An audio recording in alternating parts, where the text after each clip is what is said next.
So I used eye drops before. And I put my eye drops down with my eyes closed. And look where I put them. I'm not joking. I actually saw you doing that. I thought it was on purpose. Yes. No, it wasn't. I thought it was the shelf. I've taken a photo.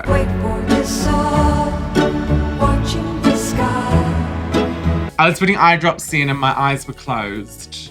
Like I put them in first and then I closed them and then I was trying to navigate where to put them on the shelf. And what I'm laughing about is I put them right on top of my wooden duck. Watching the sky. No, I don't want it. No thanks. Back off. Welcome back to the patio. I'm Vera Way. And I'm Alara Keet. And we are the Patio Dollz. Oh. If you're new here, hi. Welcome. And if not, you've obviously seen some of our previous videos and you've come back for more. I have hit the roof. Now, if you're new to the channel, hi. We're just a couple of drag queens who like to express our creativity and spread ourselves across the world. Moving on with the video, we are here for the second installment of What's Up Your Goat. Baby, work it. And now this is a very special What's Up Your Goat. I hate anyone getting up my goat. Just for you today, because this is our Valentine special. All is full of love. We've got to clock the look. So as you can see, Vera here has pulled together a beautiful number filled with love hearts and bread, which is all things Valentine's Day. She's worn her big black hair and it's the youngest she's ever looked. I wouldn't say that. And I'm wearing my lover girl top. Spreading all the love all around. And look at this, you've got your beautiful fur matinee jacket. But at the end of the day, we're here to spread love through spreading hate with our What's Up Your Goat Valentine's special. Alara, what's up your goat? Valentine's Day. Now Vera knows this about me, and I think you'll agree with me on a lot of the dot points that I'm bringing to the table today. But the thing about Valentine's Day, it's okay, there's the state of the art.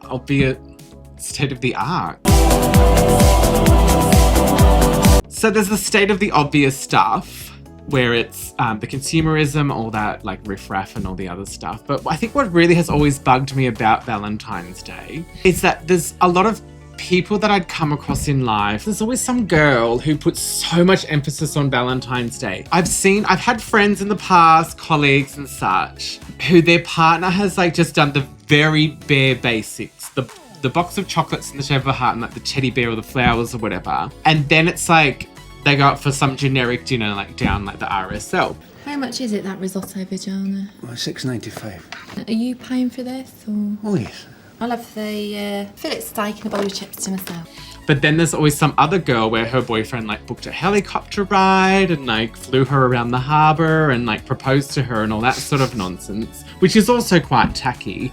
But I think what bugs me is the people that get really caught up in it and then it causes a fight in their relationship, which I know is not Valentine's Day's fault. It's their own relationships issues that they have to sort through. But that element of Valentine's Day has always bugged me. I think people like, they will put on their partner this emphasis of love via what they did on Valentine's Day. I respect you and love you. You don't love me. And so it becomes this big pressured thing for people. Oh my God, I have to do something. But year after year, if you've been with someone for years, if you've got a couple that's been together for years and years and years, I mean, you'll even know this with your own friends and family. You don't even need to be in a relationship to know this. As you get older, every year, it's harder to buy someone a present on their birthday. So you've already got that pressure, right? In this person's relationship, they've already put the pressure that their partner has to buy them good presents and make them feel special and all that sort of stuff on their birthday. Then you've got Christmases, anniversaries. So you've already got three main things in the year: birthday, Christmas, and anniversary, where you've got so much pressure to show to your partner your love for them through gifts and experiences and taking them out to dinners and stuff. Took the liberty of getting a wee present. Is there anything inside that? I don't know. If you could give it a wee knock, might have some nuts in it. No. Throwing in Valentine's Day to me is, I think it's so frustrating because in this economy, who can afford it?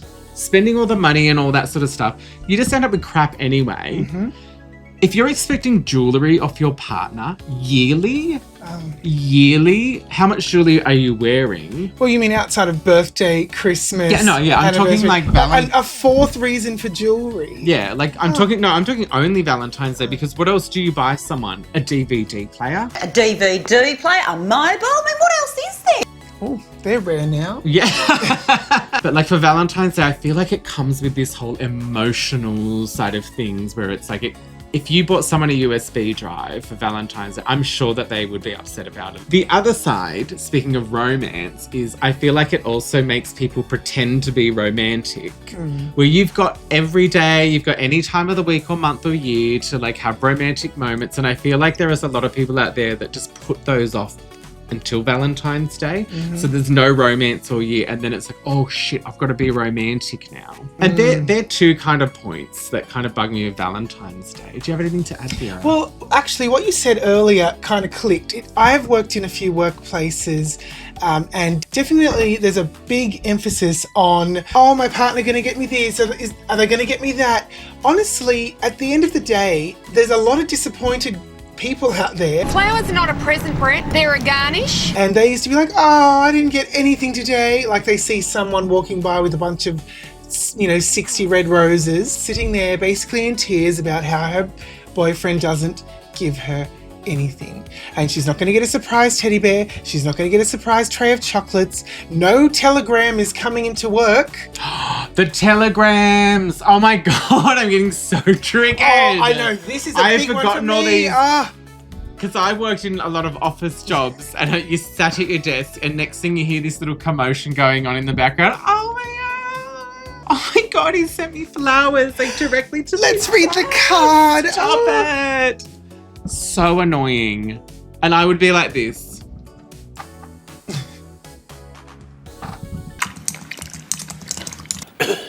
I just couldn't give a shit. You know what? If he sends you flowers on a random day of the week in a random part of the year where you weren't expecting it, then I'm impressed. Then I'm like, that's gorgeous. But on Valentine's Day, you know what he did? He got to work and he went, oh shit. He saw someone going on about Valentine's Day and he says, oh shit. And he's got on the blower and he's quickly got on the computer. He's ordered those flowers and he's paid double. He's paid the big bucks. And the post. And it's not because you're special. No. It's because he forgot. I've actually triggered myself off, and I'm sure a lot of people out there will relate to this. When I was in high school, thousands of centuries ago, we had a little student-led service. Here you go, Ralph. They come around and they buy a little something, a little flower or whatever the shit it was, some shit. And you're there and you're like, oh, $1 to send for this. Anyway, every year, the student council person would come around and be like, I've got a rose for blah, blah, blah. I've got a rose for blah, blah, blah. So many times. And you didn't get a rose. I never, ever got one. And none for Gretchen Wieners. Bye. Oh, But Vera didn't get a rose. I always thought I was nice to people. I always thought I was friends with people. No, it's not really pain. It was I'm more, pretending to rub her on the back. you know, when you're feeling, what's the word? What's the word? Alienated. No. Or left out. No. Fat. No. Ugly. No. I don't know. I haven't No, felt no, anything you're else feeling- for those things. No. oh, that was from Islam. Perhaps you'd like to have a day off from persecuting me, Joy. It's the feeling of being insecure. You think, oh, that'd be nice, but no, it doesn't ever happen, and then you feel bad. I think this is a moment that I think we're all going to share with Vera right now. It's a revelation she's about to have. Are you going to say that everyone has this in school? No. Okay. I was going to say, I think there might be more to the reason that you didn't get a Valentine. Purely because when a young girl is looking for a man to give a Valentine's Day to, she's not looking at this one. She's not looking at the guy that's I a little wasn't bit- doing this. Speaking of love and relationships, my first girlfriend in year 2, I think it was, or year 3, is now a lesbian, and she's a security guard. And there's something about her, like, that I was drawn to. Did you feel secure within your relationship in year 3? Yeah. Good. Because she made me feel safe and protected. And I remember we went to a school excursion and we were sitting on the bus and she came up and I was like sitting on the bus, like looking out the window, and she came up, oh, can I sit with you? And I was like, yeah, okay. And then we were sitting for a while talking and then she didn't know how to say it, so she wrote on her hand, can we hold hands? ? And she like tapped me and I looked over and she like showed me her hand and I was like, I put your hand out, like, say you're her. I was like this. We held hands on the bus. It was cute. Lovely. Another girl that I dated in year 7 is also a lesbian. I think we've all learned something here today. What? I don't know. What do you mean you don't know? I don't know. Anyway, so fuck Valentine's Day. It's annoying. There's probably other reasons to hate it, but like that's the main thing that annoys me is like there's so much pressure on the emotional side of it and then people feel insecure within their relationships or when they don't get gifts in school. You don't like my name? No. And with that, I need to piss. Now, Vera, what's gotten up your goat? Well, I have had this one up my goat for quite a while. Electricity prices. Now, I know... Don't get us started. Look, I'm not alone in this. The cost of the bills is phenomenal. I don't understand the fact that we are using the same appliances and all of that, and it's coming up hundreds and hundreds of dollars a month. A month. A month.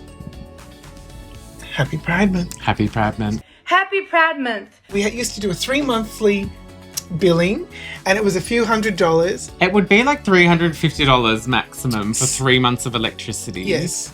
A couple of years ago. And now what is it? It's more than $500 a month. And I'm sure I'm not the only one with this.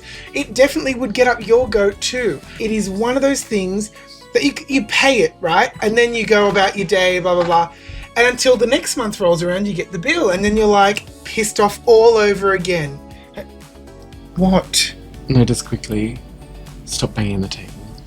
It's going in the book, Linda. Thank you. I will have to dock your wages. I'll only dock half a day, so you'll still go home £5 richer. Yeah, well, the other thing that's driving me nuts about that is over the years, our technology has changed so much to go from analog to digital, which is apparently energy saving. Our light globes have gone from halogen.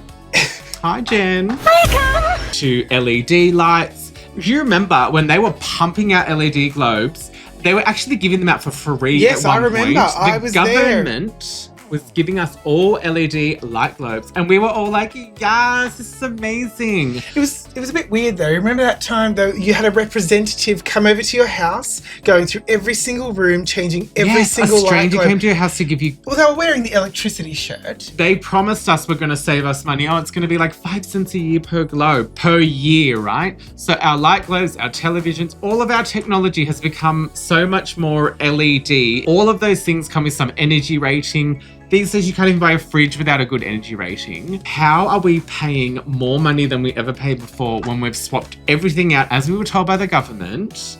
How are we paying triple that we were paying per month when we're being more conscious than ever? That's what I want to know. I figured it out. The 5 cents per year is not the cost of the electricity, it's the cost of the light globe itself. Oh, so they're saying this will cost you 5 cents per year, meaning the physical bulb. And that's it. There's a lot to think about there, and it's probably not for all of now, because really, it opens up a greater question, doesn't it? Alara, what's up your goat? Australia Post. The main thing is they've stopped leaving a card. Oh no, wait, I'm wrong. They leave a card the second time they attempt delivery, never the first. Dirty, evil, robbing bastard. Please comment below if you've been having this experience, or is it just me? Maybe it's just our address or our suburb. But the amount of times that we order parcels and they attempt delivery, that's another issue as well that I'll get into in a second. and they don't leave a card. And then a week or so later, you check the letterbox and you've got a card, but it's one of those threatening cards. One of those ones that make you like, you think you've done something wrong. It's blaming you. It's very gaslighty. Mm-hmm. And it's like, urgent notice. We have attempted twice now to deliver. It's like victim blaming. I'm the victim in this scenario. If you don't pick it up at this date, it will be sent back, blah, blah, blah, blah. Where was I ever notified? Where? I don't know! And then I have to go into the post office and pick it up. Then the other layer to this is when you're like me and you work from home, well, you're home every day. How is there a failed first attempted delivery when my buzzer doesn't go off? You don't even attempt to buzz me. And that would be so much less time consuming. Press the button, I answer it. I didn't even tell them. We live up 3 flights of stairs. I didn't even tell them to bring it up. I'm not that type of person. Now, I am not a malicious woman, Linda. And I will strike down the first person that says that I am. And I bolt down there because if it's something I need to sign for, I bolt down those stairs. And I've also lied to you because we live up 2 flights of stairs and not 3. When I get that second card, sorry, it's the first for me, but second for them. What are they saying second attempt when I work from home and you've apparently attempted twice, but I haven't heard my buzz go off? And then I've got to go through the whole rigmarole of chasing it up, going down the post office, waiting in line. I have to walk that whole, 8-minute walk? And then I have to walk it back home. It's not about the walk. It's about the principle, the respect, the dignity. I'm home. Don't you make lies about me, putting those lies out into the universe through your energy that I wasn't home. How dare you? It's blatant lies. Are they just having an extended lunch break? What are they doing? Do they have so much that they're out of capacity? I think Are they so. understaffed? Is that what it is? I think that they just can't be bothered when they hit apartment blocks, and this block has, 35 units in it. So I feel like they hit the big blocks and they just go pretend and they move on to make their day quicker, because I'm sure they have a quota and all that sort of stuff, but it's still not my problem. And stop telling the universe that I wasn't home, because I am home. I'm here right now. See? I bet you we are going to get a notification for a parcel today. You think? I bet you. Now that you've put it out there, there'll be one. No, I'm not manifesting that. This is my favourite part of the channel. It honestly is, because I actually get to express my true feelings about things. And with that, Vera, what's getting up your go? All right, yes. This one is a bit of a niche one. There are not enough quality and cheap greengrocers. I just call them the fruit market, but it's the place you go for your fruit, your veg. You can get, maybe a discounted lettuce at the end of the day or whatever. There's not enough of those, and the ones that are around are expensive. I know Alara just comes on the journey with me. I go and I find... I hate going to the fruit market. I find them, I seek them out, and I slash my fruit and veg bill in half, including pantry staples, things like olives, all the different things, herbs and spices. Just fill up the whole card. I have slashed that docket in half, and I come out with some beautiful quality fresh fruit and veg. Vera here is a regular fruit market dweller. Thank you. And I really feel like there's not enough of them. There's not enough with good prices. No, there's not enough with good prices. Right here, case in point. We had a local up the street, and it was run by an older couple, and then they sold the business. And what they would usually have is they would have some beautiful, like a little table full of second chance fruit and veg. And we would buy heads of lettuce and beautiful potatoes and tomatoes and all these lovely things for mere dollars. And then they sold their business, and a new owner bought and has really ramped everything up, made it look a bit metro, made it look a bit... They've made it very trendy. Very trendy. Which has, the minute something looks trendy, the prices are going to skyrocket. Oh, they slapped, so much more on everything. Your total's gonna be $374.64. My God! And they got rid of that gorgeous seconds table, which then means that, you're passing by, you have a look, there's nothing to really look at. Well, there was weeks that we got the zucchini. Eat zucchini. Eat zucchini. It would be like a kilo for $1. Yeah, that's right. Oh, living off the star. Oh, the cos lettuce heads for $1. They were good, they were big, they were fresh. Now it's different. We walk past the same place and what do you find? You're $8.99 a kilo for zucchini. It's zucchini. We haven't had zucchini since. Now, we go on a journey. We go to other suburbs. We've been reduced to one shop now, unless we want to actually leave our whole, multiplicity. Yes, I found a really good one that does it all. And it's within a shopping centre where there's also, you've got Woolies and Coles and Aldi in the same place. They've got everything here at the Piggly Wiggly. You've got a nice butcher and you've got the lovely fruit market that is good prices. It is packed. So we try and get there early. We make a morning of it. We get all our stuff and I can come home and safely feel good that I haven't spent like $70 on vegetables and fruit. Let the day go on and on. And what you would have spent $70 or $80 on, you can really spend half that. And it's so good and it's worth the trouble. And I know that most people don't care, but I do. So anyway, Alara, what's up your goat? Well, probably something people do care about, which is casting and directors casting very attractive people in roles that shouldn't be for them. And now what I mean by that is, okay, people will probably know the current situation of Wuthering Heights, where they've cast that girl that played Barbie. Margot Robbie. She's Australian, we should know that. Gorgeous girl, we all know. Obviously she played Barbie. But now she's playing like Shinzari Zaria, or whatever the fuck from Wuthering Heights. Kathy? I don't know, the main girl. Isn't it Kathy? Little Kotex. Let alone that little girl, little Kotex. Anyway, which is the lead role. And that role, I don't know Wuthering Heights, but by the name and the imagery, the assumption that comes to me is it should be someone that's like, hello, love. Yeah, all right, I've just got bacon and potato done for your tea over there, love. I've done your bacon and potatoes for your tea. Right, it needs to be some buxom. The era it's set in, which is like 100 years ago probably, is like someone who's not like gym fit, who's not like model-esque like facial features. Someone who probably couldn't play Barbie. Do you know what I mean?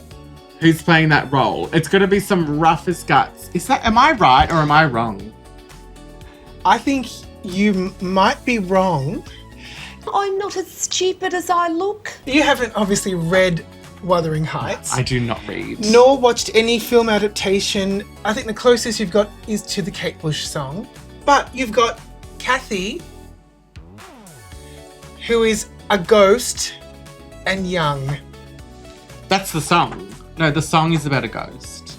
But that's what Wuthering Heights is about. Oh, is it? She's a ghost and she appears at Heathcliff, who is not dead's window going, oh, it's me, I'm Kathy. That's the song. That's what it's about. Yeah, that's what Wuthering Heights is about. Why do you think the song is called Wuthering Heights? It could just be a popular name. Hey lady, you lady, cursing at your life. Actually, there is a Charlie XCX album with that name. Wuthering Heights.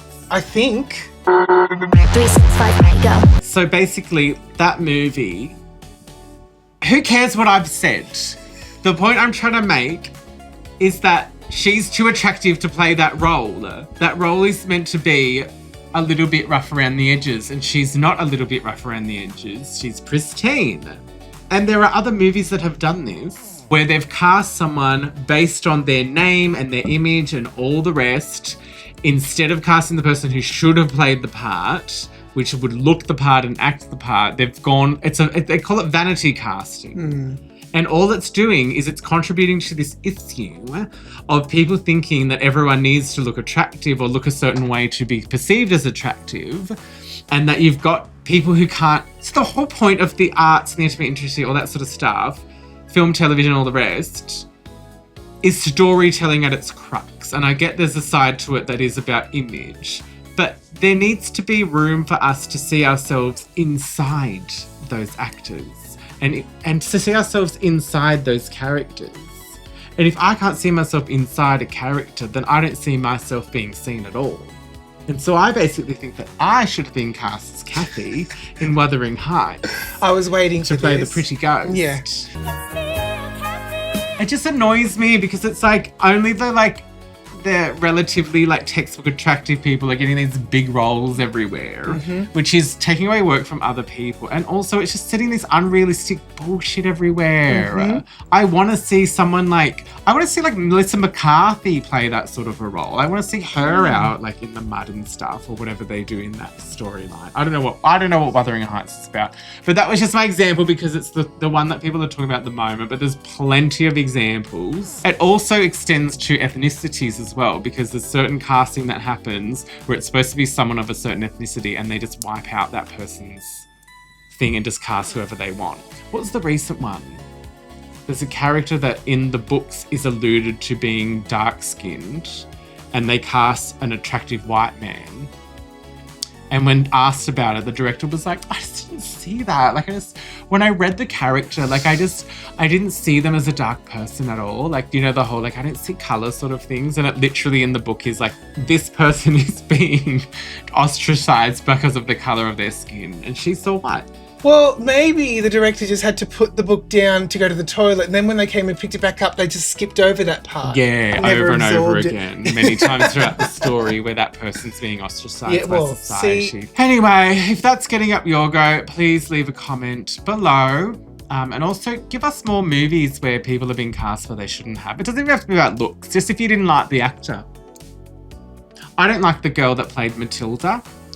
Leave her! Not the one in the books, the one that's in the movie, based on the books. I find her nauseating. And if she gets cast in anything, which thank God she doesn't, I'm skipping over that one. She could play Kathy. She could play Kathy, yeah! I could play Kathy. What's so her name? She's going to drop the lisp.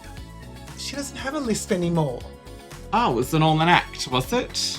I don't think she's done very much since her childhood. She has not. But she doesn't need to. She's immortalised as a child. I don't care. I was immortalised as a child and I'm still around. What were you around? What were you immortalised on? I did dancing with a dance group. I did what we called modern dance, where I was one of like 6 Lion Kings in a dance routine of a Lion King.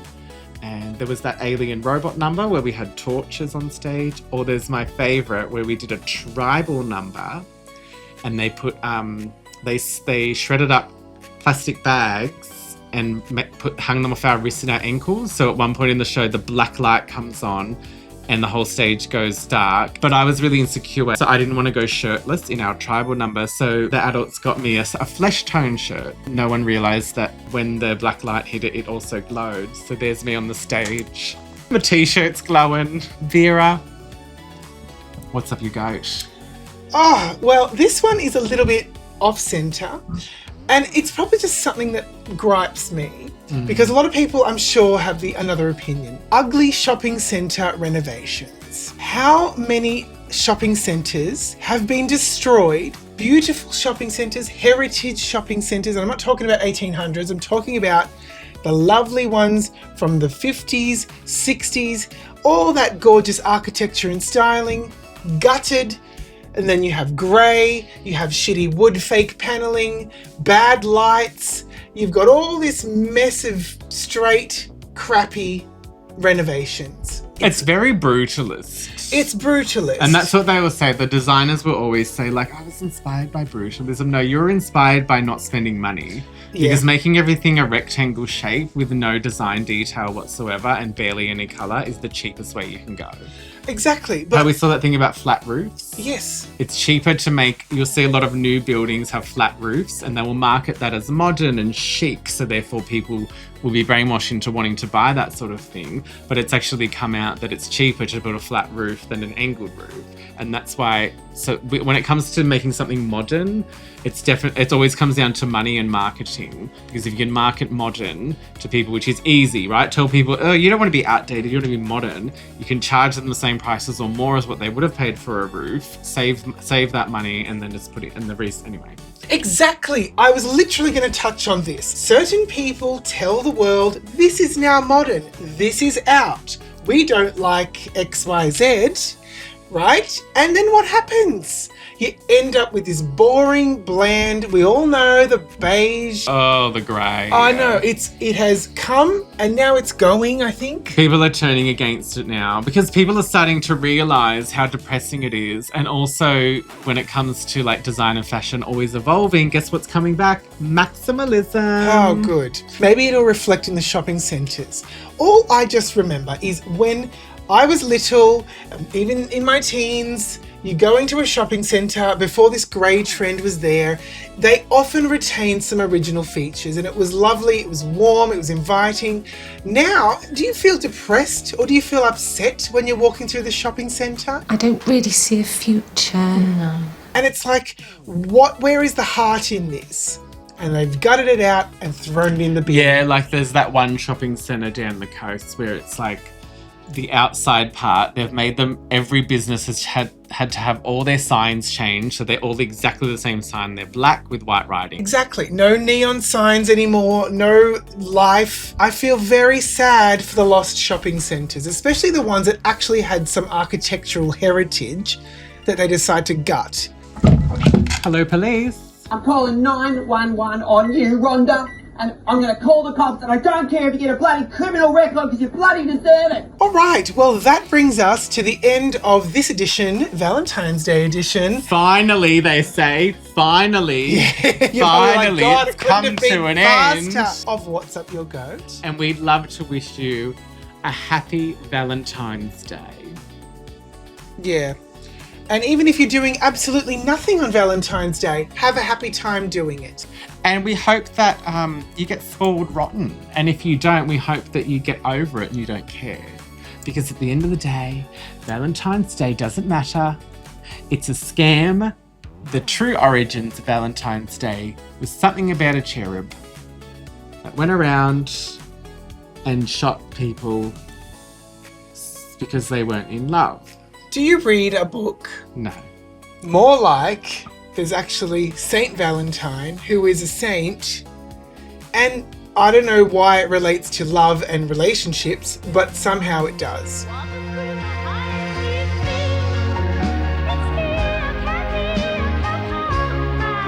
Anyway, thank you for watching. If you want more of this, please do drop us a subscribe and hit up a like on our channel. And if you would like to see more of us outside of YouTube, probably more of me, because Vera's not the biggest on social media, but she has one. Follow our social media here. And if you would like to have the best Valentine's Day of your life, you will subscribe to this channel. You will follow me on Instagram, TikTok and Facebook, and you'll also follow Vera.